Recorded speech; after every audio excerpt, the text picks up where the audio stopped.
qu'est-ce que le vrai culte? C'est quoi le vrai culte? C'est quoi le vrai culte? Se tient-il samedi? Se tient-il dimanche ou un autre jour de la semaine? Qu'est-ce que le vrai culte?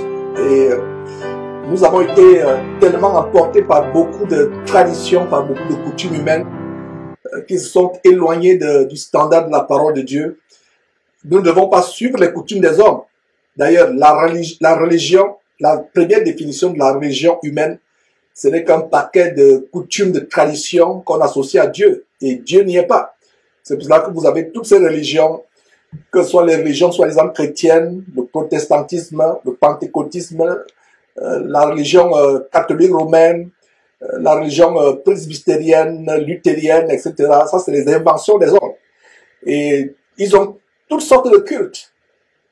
Voilà, vous êtes sans doute déjà posé la question comme moi, pourquoi si les religions chrétiennes adoraient le même Christ, adoraient le même Dieu, étaient gouvernées par le même esprit, pourquoi il y a différentes façons de rendre un culte à Dieu? Les autres rendent des cultes devant des statuettes, d'autres rendent des cultes, peu importe, il y a une diversité, même dans le soi-disant christianisme, dans la soi-disant chrétienté, il y a différentes manières de rendre des cultes. La Bible nous montre comment rendre un culte à Dieu. La Bible nous montre comment nous nous assemblons, comment se déroule notre culte, c'est quoi le vrai culte. Et c'est dans le sujet d'aujourd'hui.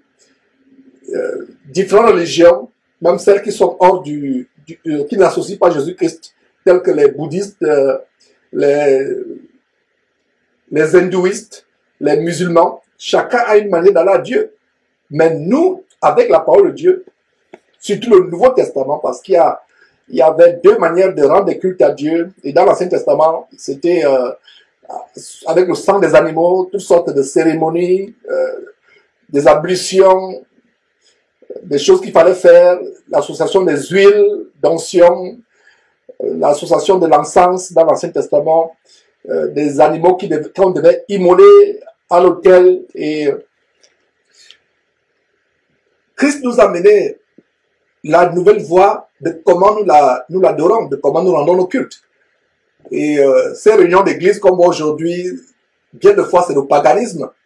Et comme je postais il y a quelques jours une carte avec deux pasteurs abominables que je dénonce, Marcelo Chinassi, Raoul Wafo, qui prient derrière des hôtels, derrière ce qu'ils appellent les lutrins ou des hôtels.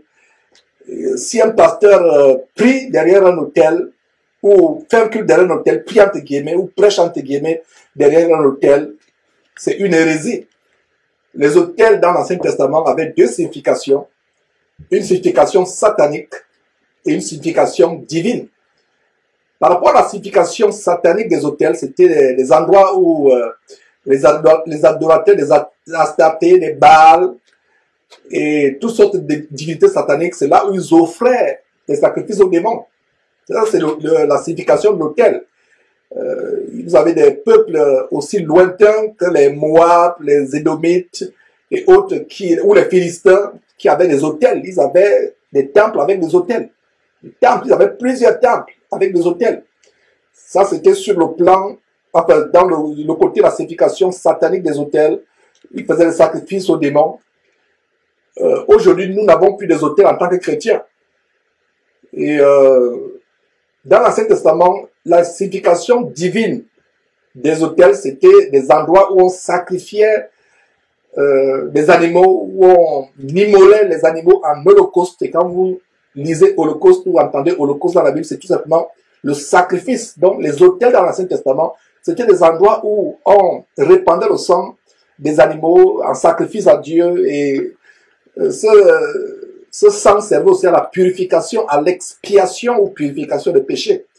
Et qu'est-ce qui se passe avec Jésus-Christ? Jésus-Christ, la Bible l'appelle l'agneau de Dieu qui ôte les péchés du monde. Cet agneau a été immolé une fois pour toutes. L'autel sur lequel l'agneau a été immolé s'est trouvé à Golgotha il y a 2000 ans, sur la croix. Voilà le seul autel des chrétiens. L'autel où Jésus-Christ a été immolé à Golgotha. Son sang a coulé goutte par goutte sur cette croix. Il a fait des heures sur cette croix. Son sang a coulé goutte par goutte pour nous purifier. Jésus-Christ a été immolé. L'agneau de Dieu a été immolé une fois pour toutes, terminé, terminé. Donc aujourd'hui, ces pasteurs qui prêchent derrière les autels, ces pasteurs qui ont la chair, qui les distinguent à d'autres chrétiens, nous sommes tous frères. Il n'y a pas de place spéciale, il n'y a pas un trône derrière lequel un soi-disant pasteur va se tenir pendant les heures pour prêcher. Dans les assemblées de Dieu, les vraies assemblées, nous asseyons ensemble. Il n'y a pas une chorale où des gens sont là, spécialistes du chant, spécialistes des cantiques. Que dit la parole de Dieu en Corinthiens chapitre 14, verset 26, ou Colossiens chapitre 3, verset 16. Les uns ou les autres ont les cantiques, une révélation. Ce n'est pas le privilège ou la chasse gardée de quelqu'un de venir tous les jours chanter ou bien enseigner. Nous tous, quelqu'un a une révélation, il donne la révélation, frère, je suis inspiré à donner un témoignage qui pourra édifier. Vous vous levez, vous donnez ce témoignage. Quelle sœur qui dit vraiment, est-ce que je peux donner aussi mon témoignage? On lui donne la permission de donner son témoignage. Un frère qui a un enseignement, il enseigne. C'est ça la vraie réunion d'église. C'est ça la vraie réunion d'église. Et je vais vous montrer particulièrement en quoi consiste le vrai culte adressé à Dieu. Et nous allons terminer par en répondre à la question, quel est le jour précis où les chrétiens doivent se réunir? Est-ce samedi? Est-ce dimanche? Est-ce notre jour? Et la Bible nous donne la réponse spécifique sur cette question, à savoir quel jour exact les chrétiens doivent se réunir. Est-ce dimanche? Est-ce samedi que les autres appellent le sabbat? Est-ce un jour spécifique où on doit se réunir? On va répondre à cette question. Mais je reviens d'abord sur l'histoire des hôtels. Si vous voyez un soi-disant pasteur prêcher derrière un hôtel, soit il est dans l'ignorance, soit il sait ce qu'il fait la magie tout simplement. Parce que les hôtels dans l'Ancien Testament avaient une double signification. Je reprends pour ceux qui sont là à comprendre. La première signification, c'était pour les satanistes, les adorateurs de divinités démoniaques satanistes, c'était un moyen pour eux de faire de l'idolâtrie, d'offrir des sacrifices à leurs divinités, à leurs démons. Maintenant, pour le peuple de Dieu Israël, l'autel, c'était un moyen d'offrir l'holocauste à Dieu, un sacrifice à Dieu. Et nous voyons qu'avec Jésus-Christ, l'agneau de Dieu qui a été immolé, il n'y a plus besoin de faire des sacrifices. Donc, un faux pasteur ou pasteur entre guillemets qui prêche derrière un autel, soit c'est par ignorance, soit il le fait exprès parce que nous avons eu des témoignages comment des pasteurs ont coupé la tête des gens pour enterrer sous l'autel là où ils prient. Et vous voyez même ces hôtels, comme c'est le cas avec Massoulou Tunassi, qui ont des pylônes bois et jacquin, de la franc-maçonnerie, des pylônes franc-maçonniques. Vous voyez Raoul Afo et autres, il n'est pas seul. Et vous voyez, tous ils ont des logos, des choses bizarres. Et quand on a dénoncé Massoulou Tunassi, il a changé, il a mis un autre hôtel qui est tout simplement plat. Ce n'est pas un pylône, mais vous avez l'impression qu'il y a des ailes de côté et d'autres. Tout ça, soit ils savent ce qu'ils font, soit ils savent ils sont conscients de la magie, soit ils sont dans l'ignorance. Qu'ils soient dans l'ignorance, qu'ils soient conscients de ce qu'ils font, à savoir rendre culte à Satan, une chose est certaine, quelqu'un, soi-disant pasteur, qui prêche encore derrière un autel, il fait une chose, il rend un culte au démon sans s'en rendre compte, et il insulte le sacrifice de Dieu. Il insulte la croix de Christ. La croix de Christ est l'autel où Jésus-Christ a répandu son sang point par point. Alors, la question que je vais vous poser, vous qui êtes connectés actuellement, montrez-moi un seul verset où un disciple de Jésus-Christ, un apôtre de Jésus-Christ a prêché derrière un autel, ou a construit l'autel, a bâti l'autel. D'ailleurs, il ne bâtissait même pas de temple. Donc, notre mission ici derrière cette tempête, ma mission que Dieu m'a confiée, j'en suis conscient, je n'ai aucun doute, c'est ramener le peuple de Dieu à la simplicité des Écritures. Ne vous livrez pas à tout ce qu'on vous dit, tout ce qu'on vous enseigne sans vérifier. Première question, vous voyez un faux pasteur, ou soi-disant pasteur, faire quelque chose. La première question que vous posez, où a-t-il vu cela dans la Bible? C'est écrit où? Il est qui? Et bien de fois, les chrétiens se livrent au culte de Baal, au culte des démons, sans s'en rendre compte, parce qu'ils ne vérifient pas, ils ont la paresse de vérifier. Nous devons imiter les Béréens. En Actes chapitre 17, vous êtes fatigués de m'entendre dire ce verset. Beaucoup d'entre vous récitent déjà ce verset par cœur à force de le répéter, mais vous ne l'appliquez pas. Ce verset qui dit en Actes chapitre 17, verset 11, que les Juifs de Bérée avaient la noblesse spirituelle, les sentiments plus nobles que ceux de Thessalonique. Pourtant, l'église de Thessalonique était la référence. Mais l'église de Bérée a dépassé en noblesse l'église de Thessalonique. Pourquoi? À cause d'une chose, ce que je vous dis tous les jours derrière cette trompette, ils examinaient chaque jour la parole de Dieu pour voir si ce qu'on leur enseignait était exact. Les manières de prier, les signes de croix, les mains jointes l'une l'autre, les chapelets, le signe de croix, etc.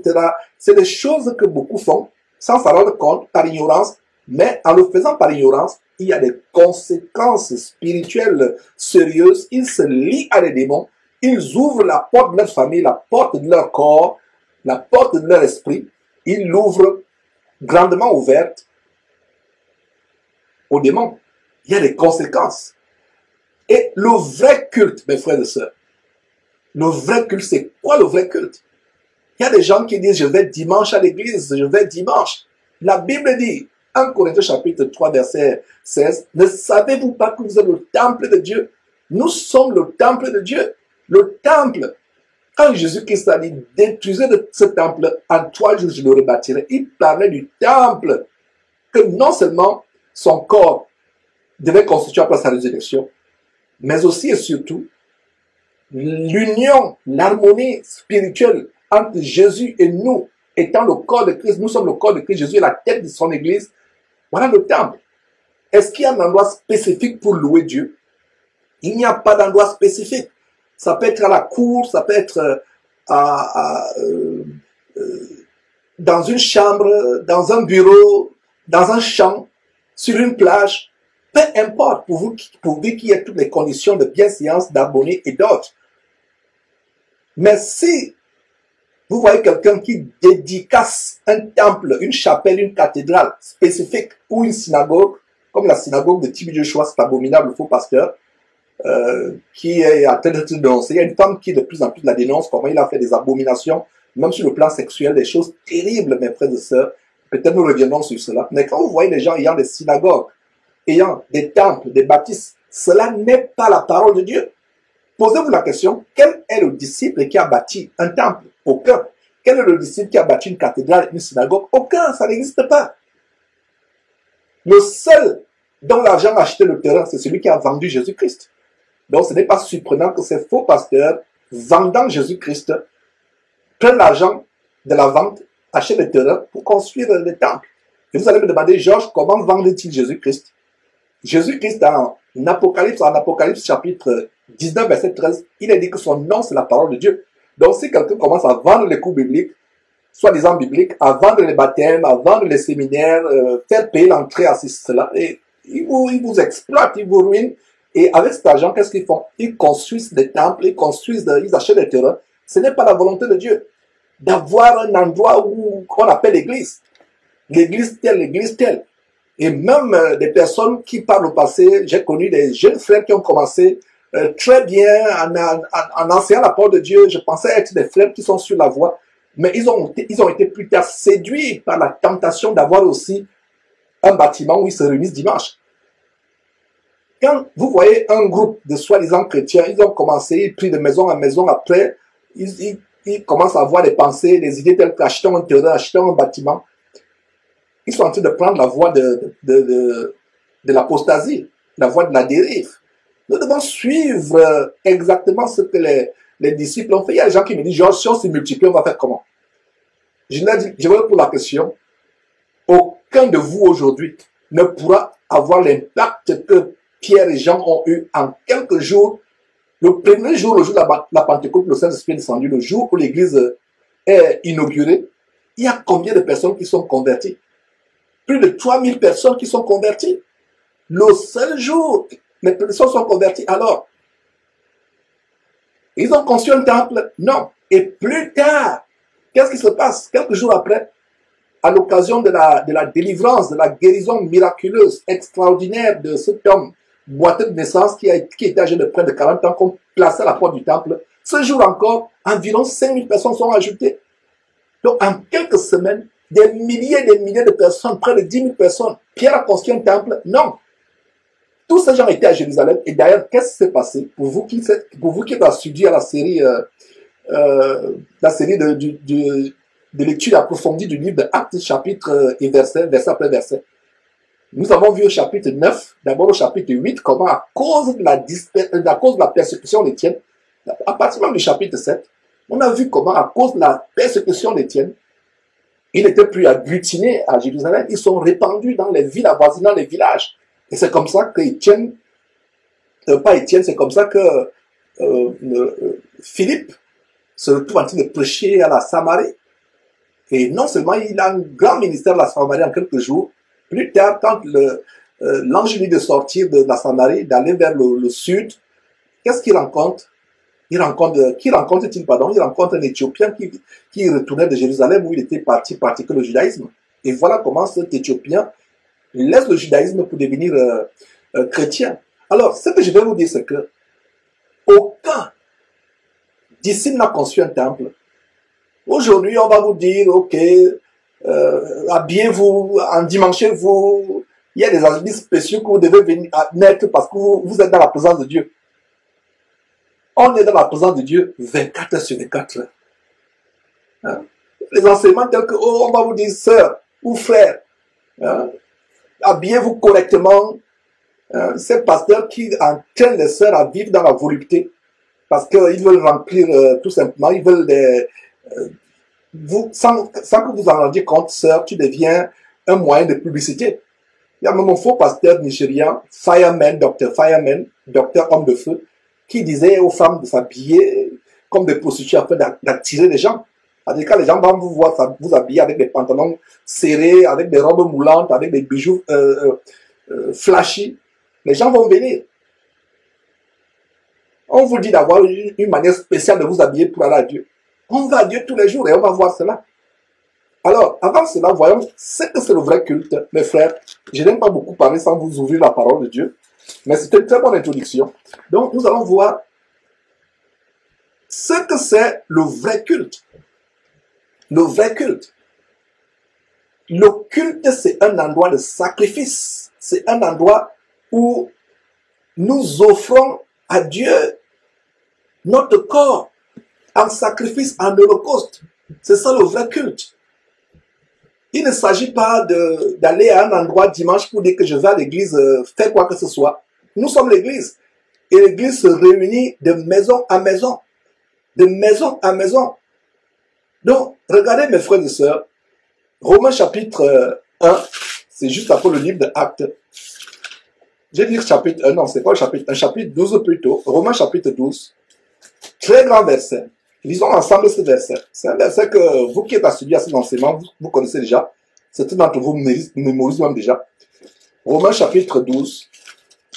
Ce grand verset dit quoi? Romains chapitre 12. Le Saint-Esprit parlant par l'entremise de l'apôtre Paul écrit ceci, dit ceci, pardon. Paul écrit, inspiré par le Saint-Esprit. Romains chapitre 12, verset 1. Je vous exhorte. C'est Paul qui écrit, mais en fait c'est le Saint-Esprit qui nous exhorte derrière Paul. Donc, je vous exhorte, et le Saint-Esprit, Dieu, le Seigneur Jésus-Christ, nous exhorte, frères, dans les compassions de Dieu, à offrir vos corps comme un sacrifice vivant, saint, agréable à Dieu, ce qui serait de votre part un culte raisonnable. Voilà le culte. Cette expression que je vais au culte dimanche, non, vous n'avez pas compris. À partir de ce verset, vous comprenez ce que c'est un culte.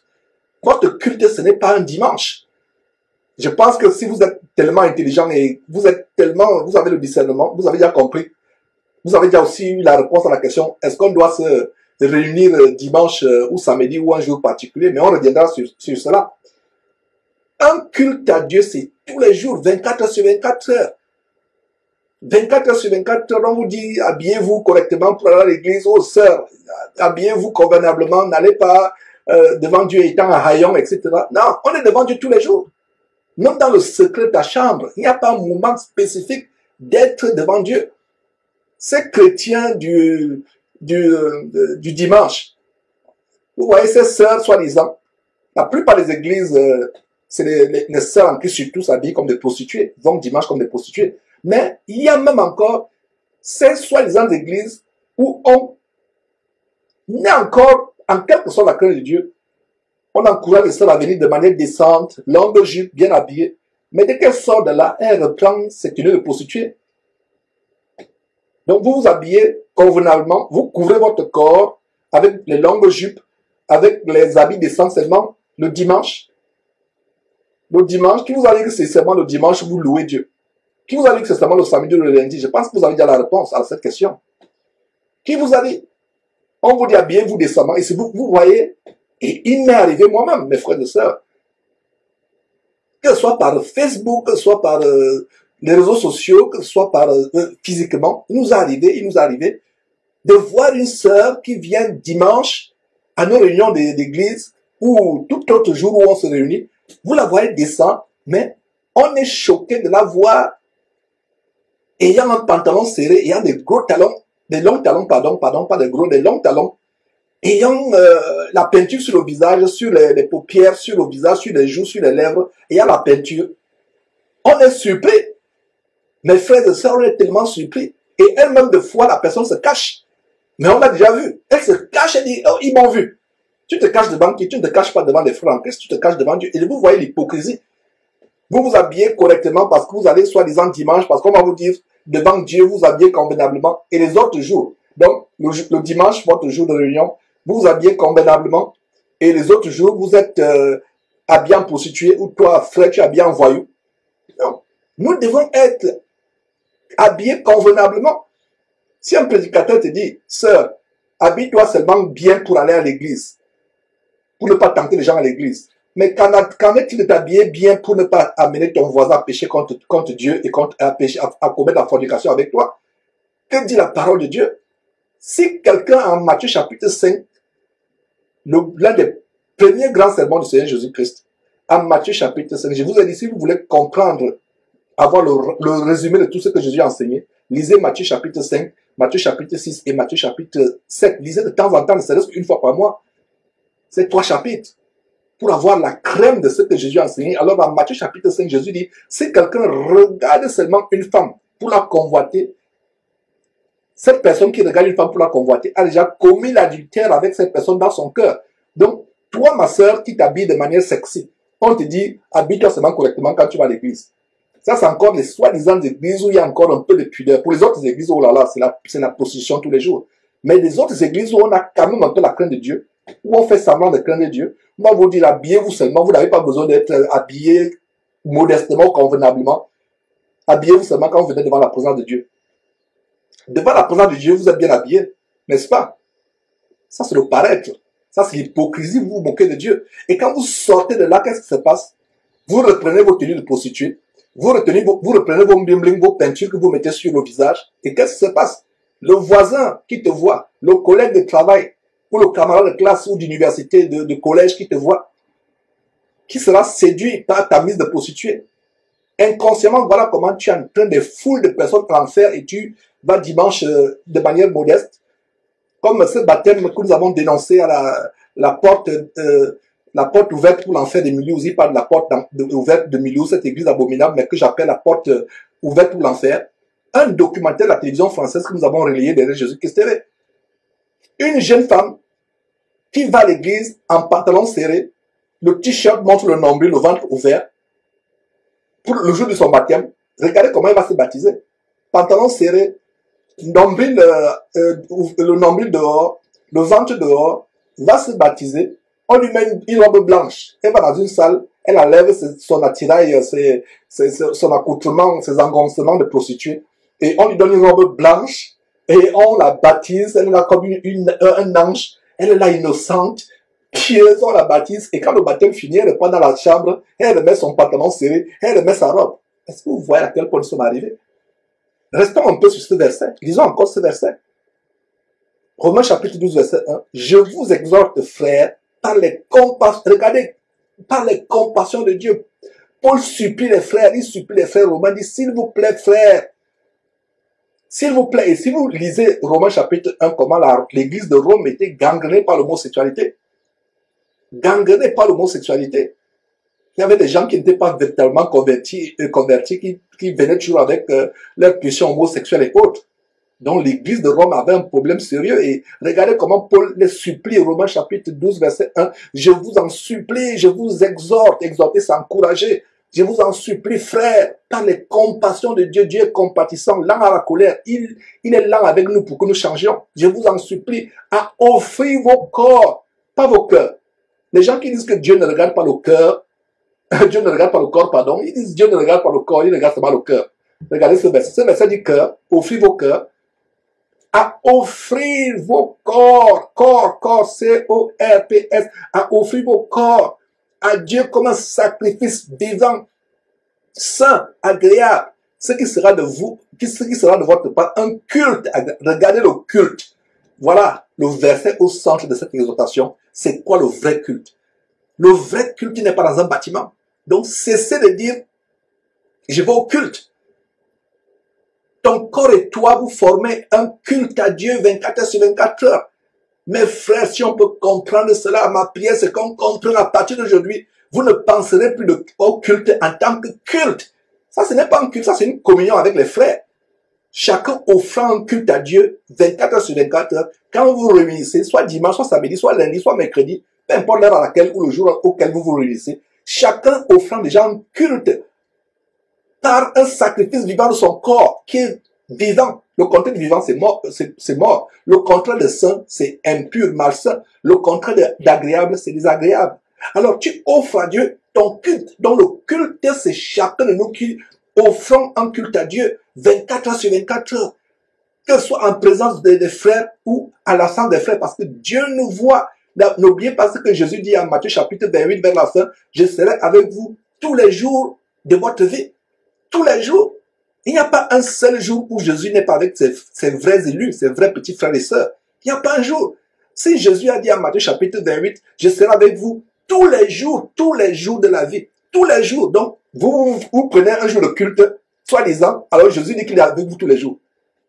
Donc, le jour où vous allez au culte, là, vous allez rencontrer Jésus, n'est-ce pas? Et les autres jours, il n'y a pas Jésus dans votre vie. C'est pour ça que vous pouvez aller avec les prostituées, aller boire dans les bars, vous habiller comme les prostituées, écouter les musiques mondaines, parce que les 6 jours de la semaine, Jésus n'est pas avec vous et il est seulement avec vous le jour du culte pendant 3 heures à 9 heures du matin ou peu importe l'heure où vous vous réunissez dimanche ou samedi. C'est ça? Non! Jésus a dit qu'il sera avec vous tous les jours. Rien que cela, Jésus est avec nous tous les jours. Et un mystère sur lequel nous reviendrons, mes frères et sœurs, Christ en nous, l'espérance de la gloire. Christ en nous, l'espérance de la gloire. Christ est en nous 24 heures sur 24 heures. Si du moins vous avez reçu la puissance du Saint-Esprit, parce que toute personne qui a reçu la puissance du Saint-Esprit a reçu quoi? Christ en lui.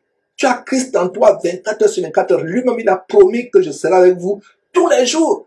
Donc, il n'y a pas de jour spécifique où tu dis non, il y a un jour où je m'habille bien, je m'habille décemment, je m'habille de manière modeste et les 6 autres jours, je suis comme une prostituée. Ou je suis comme un voyou. Ou je me comporte comme une prostituée ou comme un voyou les 6 jours. Mais il y a un jour où ça, c'est la plus grande hypocrisie. Et ça me fait mal de voir cette hypocrisie, même parmi les frères et sœurs en Christ, même parmi nous, ça me fait mal de voir cette hypocrisie. Cette hypocrisie ne doit pas avoir lieu parmi nous. Ne doit pas avoir lieu parmi nous, mes frères et sœurs. Et il n'y a pas de jour pour les communions avec Dieu. C'est tous les jours. Chacun offre un culte à Dieu. Regardez, je vous exhorte, frères, par les compassions de Dieu, à offrir vos corps comme un sacrifice. C'est faux pasteurs qui vous disent, amène les sacrifices d'argent. Tu as telle maladie, tu as besoin de délivrance, fais un sacrifice. Donne une enveloppe. Que font-ils du sacrifice de Jésus-Christ? Le sacrifice de Jésus-Christ a coûté quoi qui? Rien. Si Dieu pouvait faire payer le sacrifice de Jésus-Christ à quelqu'un, tout l'argent de la terre, tous les trésors, tous les minéraux, le cobalt, l'or, le manganèse, l'uranium, le diamant, tout ça on creuse. Ça ne suffirait pas à nous donner ne serait-ce que un pour un milliardième de ce que Jésus a accompli pour nous sur la croix.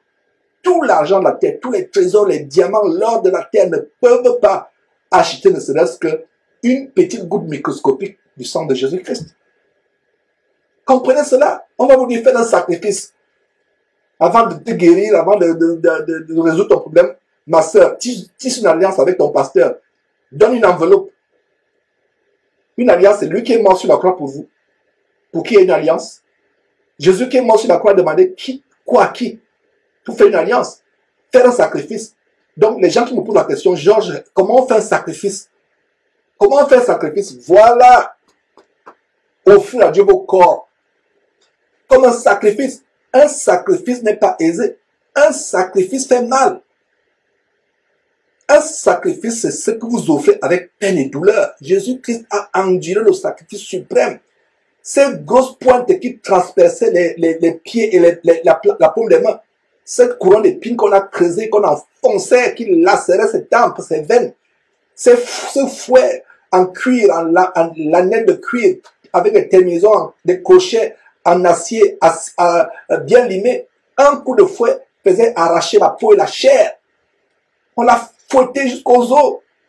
Voilà, le sacrifice est pénible. Et c'est comme cela ne suffisait pas. Il est pendu pendant des heures au bois.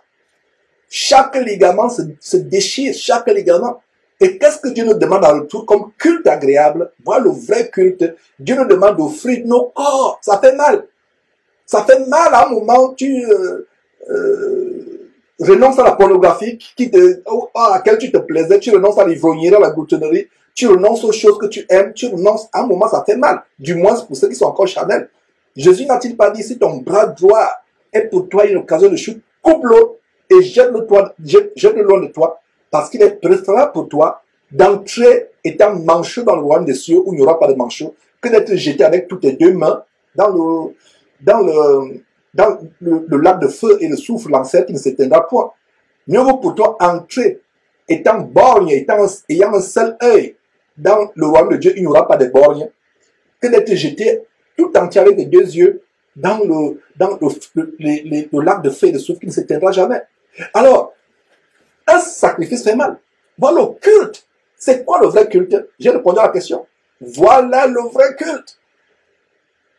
Voilà le vrai culte. C'est quoi le vrai culte? Voilà le vrai culte. Il ne s'agit pas d'aller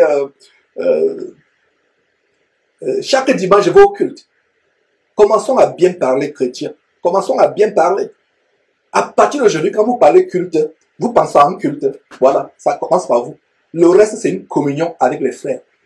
Et ça se tient où? De maison à maison, le meilleur endroit. Parce que quand c'est dans un temple, dans une église, une maison que vous avez, un bâtiment que vous avez loué, que vous avez acheté, les gens font semblant.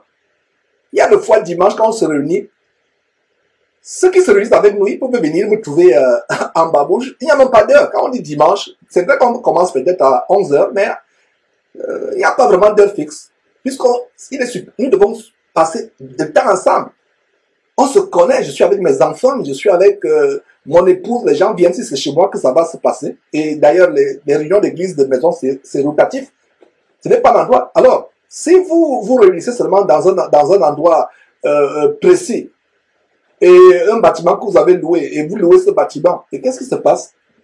On s'endimanche bien, les enfants paraissent se comporter, avoir des bonnes manières, mais c'est le paraître.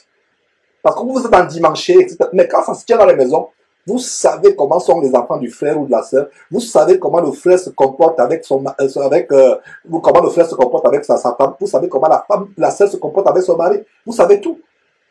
Comme cette histoire que je vous ai rencontré, un frère qui est tellement impressionné par les enfants, les filles du pasteur. Bien, se comportant avec beaucoup de manières, bien habillé, très calme, etc. Mais le premier jour où il a mis pied à la maison du pasteur, le pasteur lui dit, est-ce que ça te dirait, on t'offre à manger chez nous, etc. Est-ce que ça te dirait de venir passer un peu de temps, se connaître davantage? Dès qu'il arrive, il a été choqué. Ces filles qu'il croyait être des filles décentes, dès qu'elles arrivent à la maison, elles allument la télévision, elles commencent à se déhancher. Il y avait leur série qui passait avec les musiques infâmes des chanteuses américaines comme Beyoncé et Rihanna. Elles sont mis à se déhancher. Il était choqué. Il n'a rien dit à personne, mais il est parti là étant choqué. Imaginez-vous que c'est un nouveau converti, mais sa foi sera détruite. Il est parti là étant choqué. Donc ces enfants que je voyais, je pensais être calme. Or, quand vous restez de maison à maison, on ne peut pas vous cacher. Même à travers votre discernement, vous allez savoir s'il y a l'entente entre l'homme de Dieu et sa femme. Vous allez discerner comment les enfants se comportent. Ne pas vous tromper. Et c'est relax.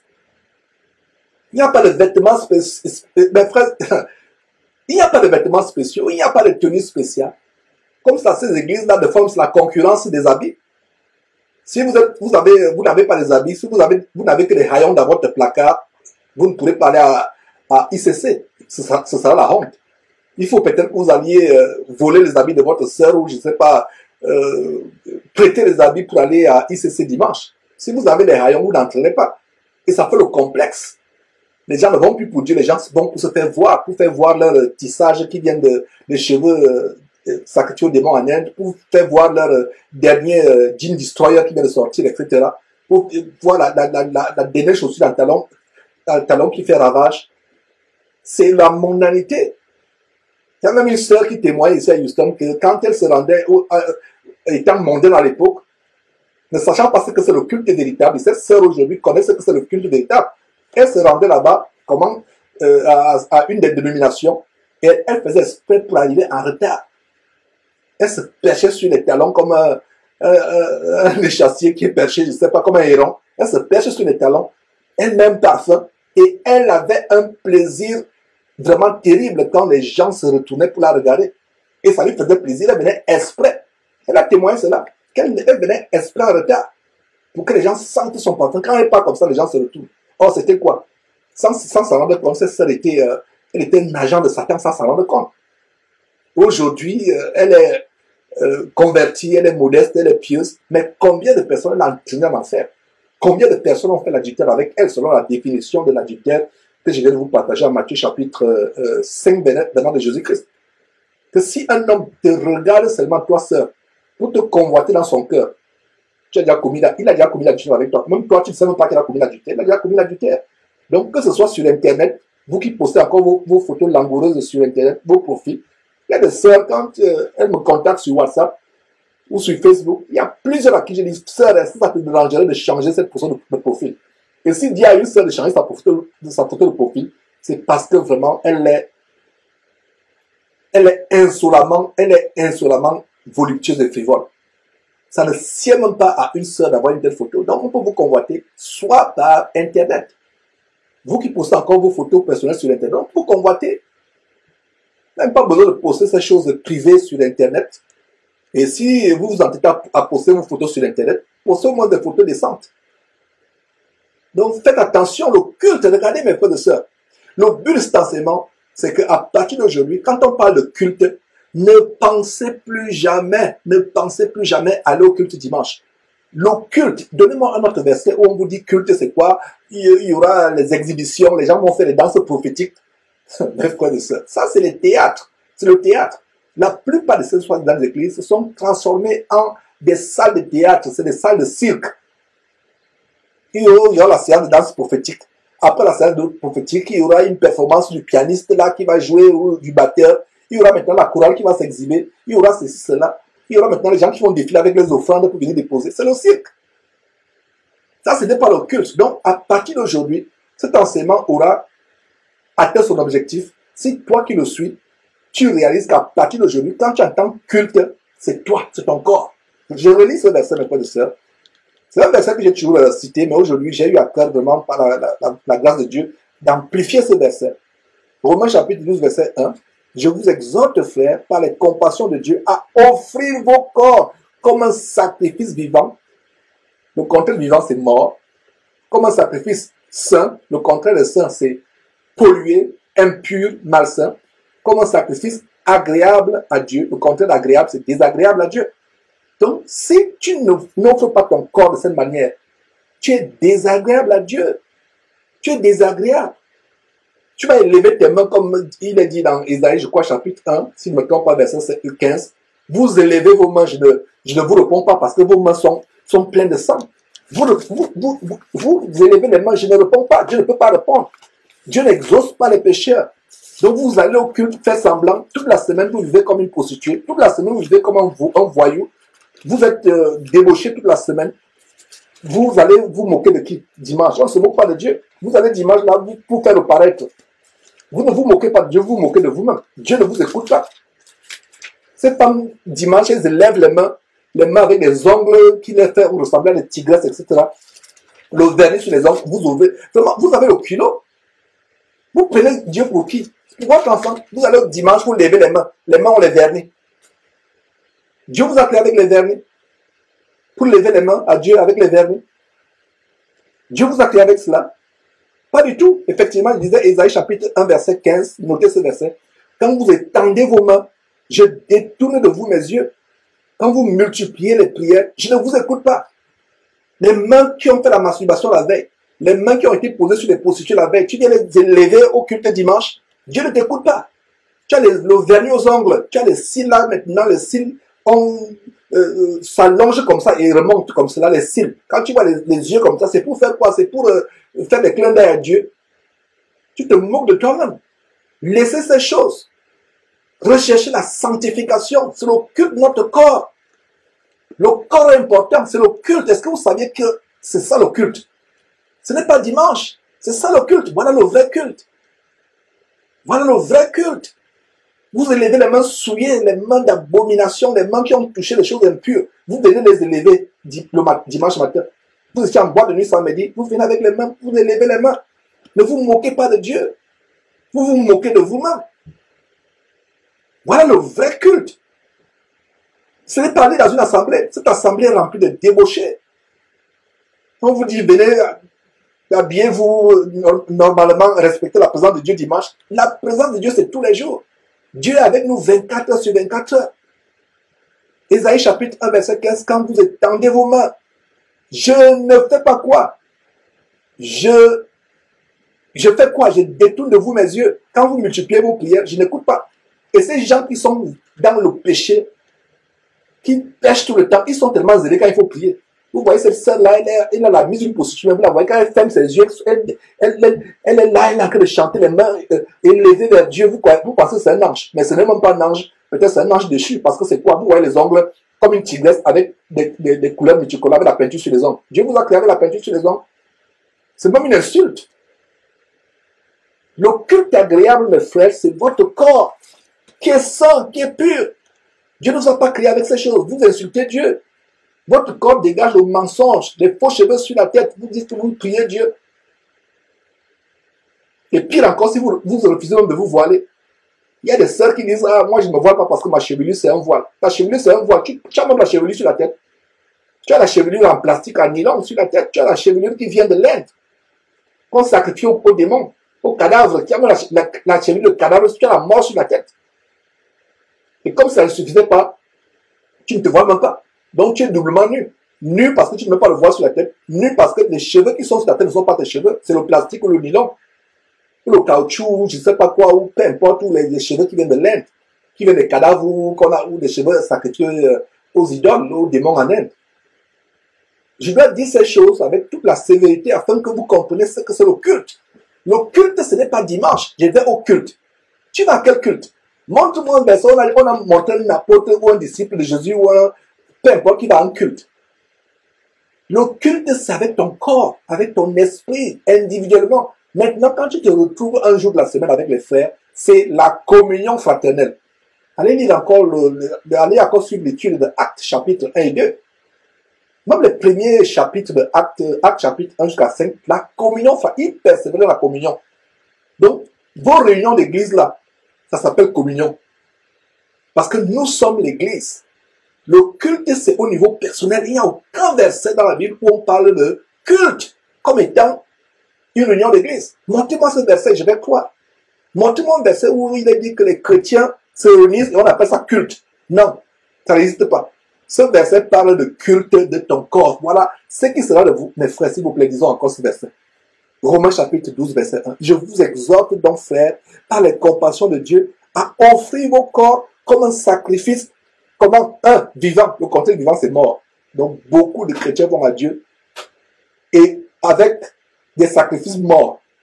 Deux, saints. Le contraire de saint, c'est malsain, pollué, corrompu, sale, dégueulasse, agréable à Dieu. Et quand ce n'est pas agréable à Dieu, c'est désagréable à Dieu. Et c'est ainsi que Ésaïe chapitre 1, verset 15 se réalise. Vous priez pendant des années, vous voulez ce mari ou cette femme, vous voulez cet enfant, vous voulez ce travail. Vous n'avez pas. Dieu ne vous écoute pas. Enlève d'abord ces faux ongles qui sont sur ces faux ongles que tu as placés qui te font ressembler à une tigresse. Enlève ces faux cheveux qui sont sur ta tête. Sois modeste. Enlève, débarrasse-toi de ces attirails de prostituées ou de voyous. Et Dieu va commencer à répondre à tes prières parce qu'il voit comment tu te repens. Tu veux te rebeller contre Dieu et tu veux que Dieu exauce tes prières, ce n'est pas Dieu qui va t'exaucer. Et même si tu es exaucé, c'est Satan qui va t'exaucer. Comme cette femme qui dit, moi je ne me couvre pas la tête, moi j'ai la vie de prostituée, Dieu m'exauce tous les jours. J'ai dit, tu sais quel Dieu t'exauce? Satan veut t'amener à rester dans l'ignorance, te donner tout ce que tu veux sur terre pour que tu passes l'éternité en enfer. Donc regardez, c'est ça le culte. J'espère qu'on a compris mes frères et qu'on peut évoluer. Voilà le culte, il n'y a pas un autre culte. Voilà le culte, mes frères et sœurs. Voilà c'est ça le culte. Il n'y a pas d'autre culte, pardon, il n'y a pas d'autre culte. Voilà le seul culte. Et maintenant, quand on se réunit avec les autres frères pour chanter, pour écouter l'enseignement, on appelle ça la communion fraternelle. Et c'est pendant la communion fraternelle qu'il y a des enseignements qu'on écoute. Il y a les cantiques, les uns et les autres ont les cantiques. Notez Colossiens chapitre 3, verset 16, ou 1 Corinthiens chapitre 14, verset 26. Les uns et les autres. Et il y a un autre verset, mes frères et sœurs, dans Hébreux chapitre 13, verset 15, qui va dans le même sens que Romains chapitre 12, verset 1, qui dit quoi? Hébreux chapitre 13, verset 15, qui dit quoi? Par lui, c'est-à-dire par Jésus-Christ, offrons sans cesse à Dieu un sacrifice de louange, c'est-à-dire le fruit des lèvres qui confessent son nom. Voilà, notre verset, un bon verset aussi. Et 1 Pierre chapitre 2, 1 Pierre chapitre 2, verset 5, qui dit quoi? 1 Pierre chapitre 2, verset 5. Et vous-même, c'est-à-dire toi ma sœur, toi mon frère, vous, frères et sœurs en Christ, et vous-même, 1 Pierre chapitre 2, verset 5, et vous-même, comme des pierres vivantes. Donc, qui sont les pierres vivantes? Nous. C'est nous. Au lieu de considérer que l'église c'est les pierres vivantes, vous considérez que c'est le bâtiment que vous avez loué ou je vais à l'église. La Bible dit ici, nous sommes les pierres vivantes. Édifiez-vous pour former une maison spirituelle. La maison spirituelle, c'est nous. La maison de Dieu, c'est nous. Un saint sacerdoce afin d'offrir des victimes spirituelles agréables à Dieu par Jésus-Christ. Est-ce que c'est compliqué, mes frères et sœurs? Est-ce que c'est compliqué? Pourquoi vous ne voulez pas vous attacher à la simplicité de l'évangile? Voilà. Et vous-même, comme des pierres vivantes, édifiez-vous pour former une maison spirituelle. Et les pierres vivantes, c'est qui? C'est les saints, c'est les chrétiens qui marchent dans la sanctification, les élus de Christ. Édifiez-vous pour former une maison spirituelle. C'est nous, vous et moi. Si nous sommes dans une même ville, dans un même quartier, c'est nous la maison spirituelle. Chacun rendant un culte à Dieu. Et maintenant, je pense que vous avez déjà eu la question, est-ce qu'il y a un jour spécifique pour se réunir? Est-ce que c'est samedi? Est-ce que c'est dimanche? La Bible dit quoi en 1 Thessaloniciens chapitre 5, verset 16, verset 17, pardon. Priez sans cesse. Est-ce qu'il y a un jour seulement pour prier? Ce serait mieux si les chrétiens pouvaient se réunir tous les jours. La Bible dit que, et d'ailleurs on a vu ça dans l'étude des premiers chapitres de Actes, comment ils étaient tous les jours ensemble. Tous les jours ensemble. Il n'y a pas de jour spécifique pour prier. Vous consacrez, regardez comment Satan a consacré certains jours. Dimanche en anglais c'est quoi? Sunday. Et Sunday c'est quoi? Sun, le soleil, et day, le jour. Le jour du soleil. Vous pensez que le jour d'adorer Dieu, de communier, d'aller rendre un culte, d'ailleurs on a vu ce que c'est le culte, votre culte entre guillemets, un culte luciférien qui n'a rien à voir avec le culte de Dieu. On a bien de voir le culte de Dieu en Romains chapitre 12, verset 1. Vous allez au culte dimanche. Quel culte? Si vous pensez que c'est seulement dimanche que vous devez louer Dieu, c'est pas Dieu que vous louez. Sunday, Sunday. Sun, c'est le soleil. Sun en anglais, c'est le soleil en français. Day, c'est le jour. Sunday, c'est le jour du soleil. Le jour du soleil. Donc, c'est le Dieu soleil des Égyptiens, des satanistes, tous francs-maçons et autres Illuminati, le Dieu soleil que vous allez adorer. Et c'est samedi, comme l'abomination adventiste créée par cette femme abominable, Ellen White, alors que la Bible ne peut pas interdire à la femme d'enseigner. Elle a écrit des livres qui sont au même niveau que la Bible chez les adventistes. Quelle apostasie! Et ils ont prévu que le seul jour où il faut se réunir, c'est samedi. Samedi, Jésus-Christ est notre sabbat. On n'a plus de sabbat, on n'a plus de samedi. Et Saturday, en anglais, Saturday, c'est le jour de Saturne. Saturne, c'est pour ça qu'il y a les messes noires le samedi. Black Sabbath, le sabbat noir. Les satanistes savent de quoi je parle. Si un sataniste là qui par hasard est en train de suivre cette, il va dire ce gars c'est de quoi il parle. La plupart des grands sacrifices se passent souvent samedi. Vous pensez que c'est par hasard que c'est samedi où il y a les grands concerts, qu'il y a les grands spectacles samedi. Vous pensez que c'est par hasard? Le spectacle peut avoir lieu vendredi. Vous allez me dire c'est parce que les gens ne travaillent pas dimanche le lendemain. Mais les gens ne travaillent pas aussi samedi. Pourquoi les spectacles ne se passent pas souvent vendredi soir? Ils attendent samedi, les grands spectacles, les grands concerts, les grands matchs de football. C'est souvent samedi. C'est là où il y a les messes noires, Black Sabbath. Black Sabbath, le sabbat noir. Saturday, c'est Saturne. Et Saturne, c'est Satan dans le domaine spirituel. Saturne représente Satan. Donc, il y a le Dieu Soleil, qui est une divinité satanique, dimanche, Sunday, et samedi, il y a Saturday, Saturday, le jour de Saturne ou Satan dans les sciences occultes ésotériques. Donc, il n'y a pas de jour, n'ayez pas. Nous, à Houston, on se réunit le jour où tout le monde est libre. Ce n'est pas parce que le dimanche, c'est le jour où on va se... Non.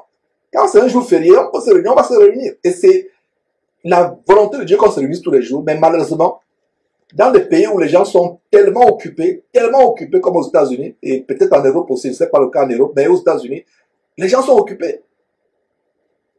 Les gens sont occupés, les gens ont des horaires, des emplois de temps divergents. Donc, si on se réunit samedi ou dimanche, ce n'est pas parce qu'on a choisi un jour spécifique. Que dit la parole de Dieu? Priez sans cesse. Priez sans cesse. Et que dit Éphésiens chapitre 6? Éphésiens chapitre 6 donne encore une autre... va encore plus loin. Éphésiens chapitre 6, verset 18 dit, faites en tout temps par l'esprit, toutes sortes de prières et de supplications, veillez à cela avec une entière persévérance et priez pour tous les saints. Donc, Éphésiens 6, 18, faites en tout temps par l'esprit. Tout le temps. Dimanche seulement. Non. Samedi seulement. Non. En tout temps. Donc, les frères et sœurs, normalement, l'idéal, c'est que les frères et sœurs se réunissent presque tous les jours, si c'est possible. Et en commençant par mari et femme et les enfants, tous les jours vous réunissez, c'est l'idéal. Il y a des gens qui disent, Georges, je n'ai pas une église. Je demande à la sœur, tu me dis que tu n'as pas une église, tu es marié? Oui. Le mari est chrétien comme toi? Oui. Il est affermi dans la foi? Oui, mais nous voulons une église. Ils n'ont pas encore compris. Nous voulons aller à un culte, nous voulons un lieu de culte. À partir d'aujourd'hui, comprenez que le culte, c'est vous qui le rendez avec le sacrifice de votre corps, un sacrifice comment? Saint, agréable, vivant. Ce sera un culte raisonnable. Le contraire de raisonnable, c'est déraisonnable. Donc, voilà le vrai culte. Regardez, Éphésiens chapitre 6, verset 18, faites en tout temps par l'esprit toutes sortes de prières. Donc, vous êtes deux, mari et femme. Chacun de vous faisant son culte, étant conscient de ce que c'est le culte, quand vous réunissez, c'est la réunion. Maintenant, si les frères peuvent s'ajouter, c'est bien. Quand j'enseigne ces choses, je ne dis pas que l'assemblée des sœurs n'est pas importante. Ne me comprenez pas mal. Mais aujourd'hui, c'est difficile de trouver les vrais frères et sœurs. Vous allez vous communier avec des frères, ça nous est arrivé, des frères qui viennent se communier avec nous, mais ils viennent avec leur doctrine.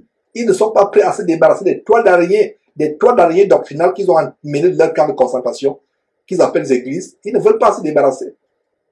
Comment vous pouvez communier avec quelqu'un qui va se dire, mais frère, attends, moi je vais d'abord allumer ma bougie. Chez les catholiques, c'est ce que nous faisons.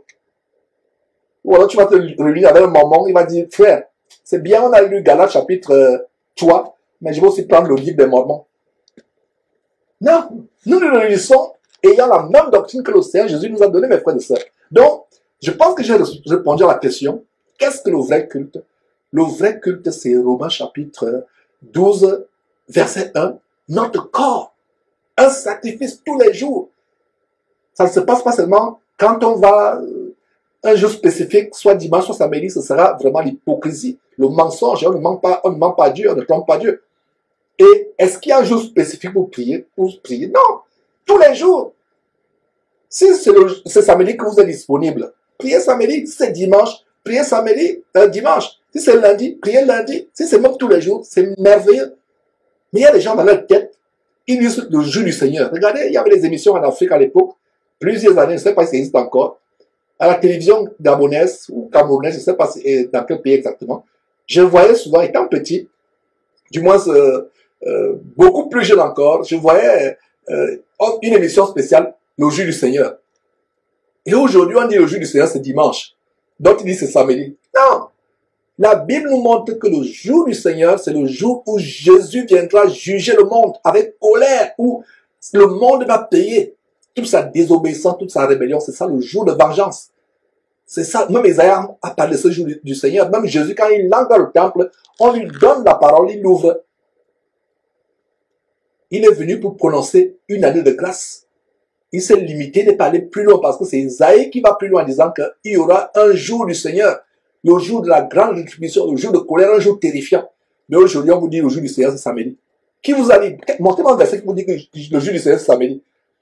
S'il y a un verset qui vous dit que le jour du Seigneur, c'est samedi, donc ça contredit ce qu'on vient de lire en Éphésiens chapitre 6, verset 18, qui dit, faites en tout temps. Le temps, c'est quoi? Tout temps. Lundi, mardi, mercredi, jeudi, tout le temps, tout le temps, tout le temps. Il n'y a pas d'heure spécifique de prière. Il n'y a pas de jour spécifique. Faites en tout le temps. Donc, ceux qui vous disent que le jour du Seigneur, c'est samedi, le jour du Seigneur, c'est dimanche ou mardi, peu importe. Et beaucoup pensaient que je devais répondre à la question, à savoir, quel jour doit-on prier? Je devais donner un jour spécifique. Vous êtes déçus. Parce que la Bible ne nous donne pas le jour spécifique. La Bible dit, faites en tout temps. Tous les jours sont semblables devant Dieu. Tous les jours sont semblables. Mes frères et sœurs, j'espère que vous avez été bénis par cette exhortation sur le culte. Et ma prière est que toute personne qui a suivi cette vidéo, à partir d'aujourd'hui, ne dira plus que je vais au culte. Comprendra que c'est toi le culte, mes frères et sœurs. C'était un plaisir de montrer ces choses. Plaisir à Dieu, on reviendra demain avec un autre sujet selon que le Seigneur nous en inspirera. Bye bye.